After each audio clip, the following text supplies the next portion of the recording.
Hello dear student, आज हम online class में बीए पार्ट प्रथम के फिजिकल ज्योग्राफी प्रश्न पत्र की बात करेंगे। इसके अंतर्गत हम थॉर्नथवेट का जो जलवायु वर्गीकरण है उसकी बात करेंगे। पिछले वीडियो में हमने कोपेन के जलवायु वर्गीकरण को समझा है। जो थॉर्नथवेट महोदय का जो जलवायु वर्गीकरण है वो ये अमेरिका की प्रसिद्ध ऋतु जलवायु वेता थे और इन्होंने दो विशिष्ट भागों में इसका वर्गीकरण किया। प्रथम वर्गीकरण 1931 में और 1933 में प्रस्तुत किया तथा दूसरा 1948 में इन्होंने प्रस्तुत किया।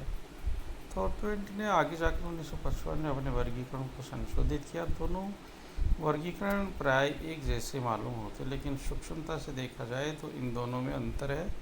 1933 में किए गए वर्गीकरण में केवल पौधों को ही मौसमी विज्ञान का एक आधार, एक विशेष यंत्र माना, जिसकी सहायता से मौसम के तत्वों की जानकारी की जा सकती है।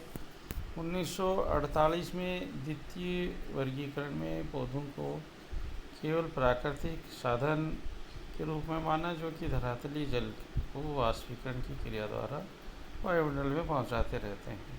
थॉर्नथवेट ने विश्व जलवायु वर्गीकरण में वर्षणन की प्रभाविकता, तापीय दक्षता, वर्षा के मौसमी वितरण को ही मुख्य माना। उसने इन तीन तत्वों के सहयोग से 23 वर्गों को मान्यता दी है।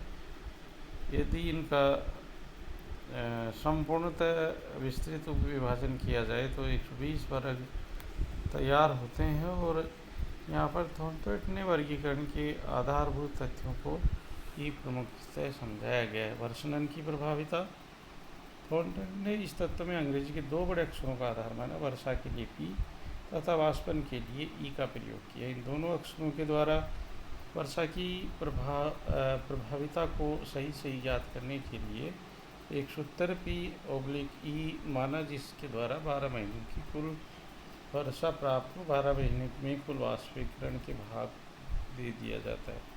वाष्पन की गणना करने के लिए थॉर्नथवेट ने वाष्पन मापने के यंत्रों का प्रयोग किया और इस यंत्र तब संयुक्त राज्य अमेरिका के अलावा संसार के किसी भी देश में उपलब्ध नहीं थे। वर्षा प्रभाविता, इसमें ये मानचित्र है जिसके माध्यम से थॉर्नथवेट के जलवायु वर्गीकरण को समझाया गया है।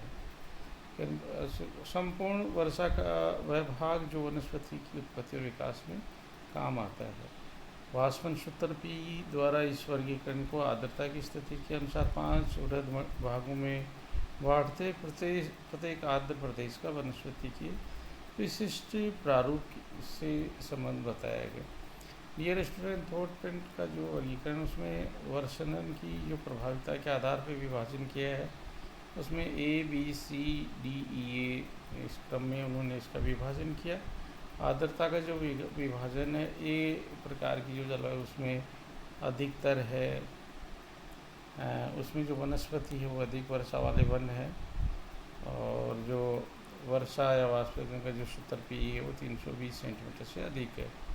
बी में कम आर्द्रता है, वन पाए जाते 160 से 318 सेंटीमीटर तक की वाष्पीकरण का जो सूत्र उसको बनाया गया है। कम आर्द्रता है, उसमें घास स्थल वन है 80 से 157 सेंटीमीटर। उष्ण आर्द्र शुष्क में स्टेपी वन है 40 से 78 सेंटीमीटर। शुष्क में मरुस्थलीय और 40 सेंटीमीटर से कम। मौसमी वर्षा के वितरण के आधार पर ऊपर दिए हुए आर्द्र विभाजनों को ऋतु संबंधित चिन्हों के आधार पर 5 विभागों में विभाजित डियर स्टूडेंट किया गया है। एक F है, S है, W है, W', D। साल भर अधिक वर्षा, ग्रीष्म ऋतु में कम वर्षा, शीत ऋतु में कम वर्षा, वसंत ऋतु में कम वर्षा और साल के प्रत्येक महीने में कम वर्षा। इस प्रकार से ये डियर स्टूडेंट वर्षणन की प्रभाविता के आधार पर विभाजन है। दूसरा है तापीय दक्षता के आधार पर।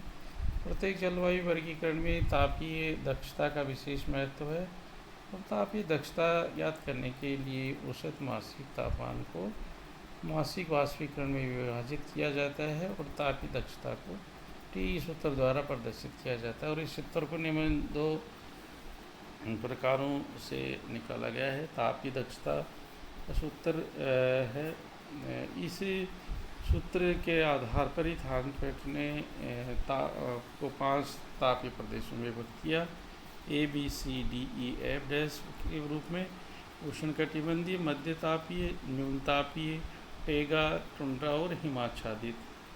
टी का जो सूत्र उसमें 320 से अधिक सेंटीमीटर, 160 से 318, 80 से 157, 40 से 78, 3 से 37 और 0 से कम। वर्षा का मौसमी वितरण है तीसरा जो इसमें दिखाया गया, उसमें ऐसा बहुत कम पाया जाता है कि प्रत्येक वर्ष पर्यंत समान होती हो। कुछ स्थानों पर ऐसा होता है, तभी वहाँ की जलवायु में बहुत अंतर पाया जाता है, और इस अंतर के अनेक कारण हैं जो जलवायु के विभिन्न तत्वों पर आधारित। वर्षा का मौसमी वितरण ग्रीष्म, शीत और वसंत ऋतु के अनुसार दर्शाया गया है। थानपेट ने वर्षा के मौसमी वितरण को आगे और उपविभागों में बांटा है, जिससे अंग्रेजी के बड़े प्रदेश। इस प्रकार किसी स्थान की जलवायु उपयुक्त तत्वों तथा सूचकांकों के समूह के आधार पर निर्धारित किया जाता है। थानपेट के वर्गीकरण के अनुसार भारत का अधिकांश भाग CAW उपविभाग में आता है। थानपेट के जलवायु वर्गीकरण का यदि मूल्यांकन किया जाए तो विभिन्न जलवायु प्रकारों में विभेद करने के लिए 2 महत्वपूर्ण सूचकांक वर्षा दक्षता तथा तापीय दक्षता का प्रयोग किया गया है। विभिन्न जलवायु प्रकारों को इंगित करने के लिए विभिन्न वर्णों का उपयोग किया गया है। जलवायु प्रदेशों के निर्धारण में वनस्पति को प्रमुख आधार माना गया है। थानपेट ने अपने योजना में रही कमियों को 2 बार संशोधित योजना प्रस्तुत करके दूर करने का प्रयास किया है। आलोचना के रूप में देखें तो थानपेट ने अपना दूसरा वर्गीकरण जलवायु संबंधित तथ्यों के आधार पर वर्णित किया, जिसमें कि भौतिक तत्वों, धरातल, वनस्पति आदि का नहीं बताया है।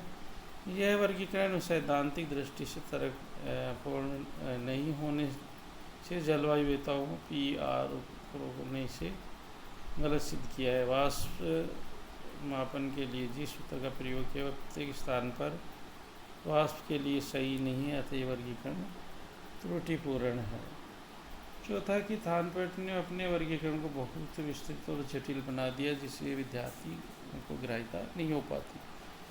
कोपेन के और थानपेट के जलवायु वर्गीकरण का यदि हम तुलनात्मक अध्ययन करें तो देखते हैं कि कई बार एग्जाम में भी तुलनात्मक अध्ययन पूछ लिया जाता है। तो पहले ही जो इनकी तुलना है उसमें कि थानपेट महोदय का वर्गीकरण संख्यात्मक है, जबकि कोपेन का जो वर्गीकरण वो तथ्यपरक है। दूसरा जो है कि इस वर्गीकरण में अंग्रेजी के छोटे तथा बड़े अक्षरों का अधिक जटिलता से थानपेट महोदय ने प्रयोग किया है, जबकि कोपेन ने अपने वर्गीकरण में खास तौर से संकेत सहित छोटे तथा कुछ ही बड़े अक्षरों का प्रयोग किया है। ये वर्गीकरण सैद्धांतिक न होकर केवल जलवायु के तथ्यों पर ही आधारित है। तीसरा जो थानपेट महोदय के अनुसार है उसमें चौथा कि थानपेट ने अपने वर्गीकरण में जलवायु सीमाओं को PE और TE सूत्रों के आधार पर माना है, अतः जलवायु सीमाएं काफ़ी जटिल हैं। इसमें छोटे अक्षरों के संकेतों की कमी अर्थात जल्दी आदि किया गया।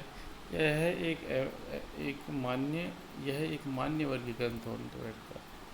इधर हम देखें तो जो कोपेन ने अपने जलवायु वर्गीकरण खासतौर से संकेत सहित छोटे तथा कुछ ही बड़े अक्षरों का प्रयोग किया।